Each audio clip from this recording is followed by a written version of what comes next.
Azerbaijan's ambassador to Bulgaria, Nargiz Gurbanova, joins us now live. Welcome to the program, Ambassador. There are reports that the foreign ministers of Azerbaijan and Armenia will meet in Washington with the Secretary of State Mike Pompeo tomorrow, Friday. And what do you expect to come out of these talks? In fact, the United States is one of the three co-chair countries. And then let me remind you that the OSCE Budapest Summit decision of 1994 endorsed the mediation efforts by the OSCE Minsk Group. And it also established the institution of the co-chairmanship of the Minsk conference. And the core settlement principles reflected that we talk about when we talk about the political settlement of the conflict are, in fact, those that are reflected in the UN Security Council resolutions and the OSCE decisions and the principles of the Helsinki Final Act. So they do provide the legal background.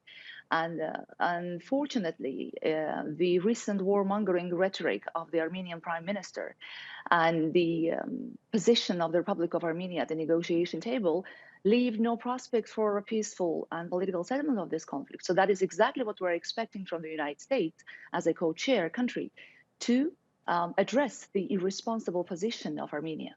So the US, as you say, is a co-chair of the Minsk group, along with France and Russia. Why haven't peace talks between those countries ever brought a resolution over Nagorno-karabakh, even despite there being UN resolutions over the disputed region? In fact, let me make a clarification here. The Nagorno-karabakh region is not a disputed region. The region is recognized as part of Azerbaijan by 4 United Nations Security Council resolutions of 1993. And these documents have no expiration date whatsoever. These documents were instrumental and are still instrumental in understanding the conflict because they unequivocally call for immediate and unconditional and complete withdrawal of the Armenian occupying forces from all the territories of Azerbaijan, including the Nagorno-Karabakh region. Now, when we come back to the settlement process and to the resolutions themselves, in fact, Azerbaijan has always been the country that has always favored a political settlement of the conflict because we have never preferred the military solution. It is our territories that are currently under occupation. It is our people who are displaced. And we have always advocated for a political settlement of the conflict. And you're absolutely right. These 4 UN Security Council resolutions do provide a very stable legal background for the settlement. But unfortunately, because the international community and particularly the OSCE Minsk Group co-chairs have not exercised due pressure on Armenia, Armenia started feeling this sense of impunity. And that's why we're right now having the situation we're having. And Ambassador, I just want to bring you now to the latest fighting and help us understand how important it is for Azerbaijanis, what is happening right now. So according to Azerbaijan's government, more than 20 towns have been liberated so far. How significant is that, and what does this mean for the people of Azerbaijan, especially refugees from those areas?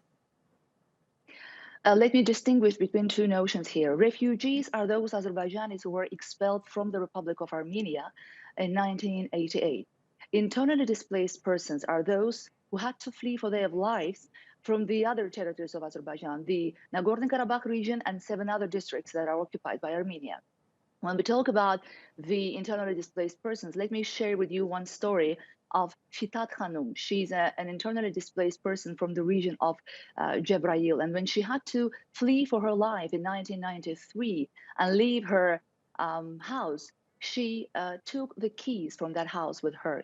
And for 27 years, she has been keeping these keys with her. And now she feels very happy that she has a chance to get her home back.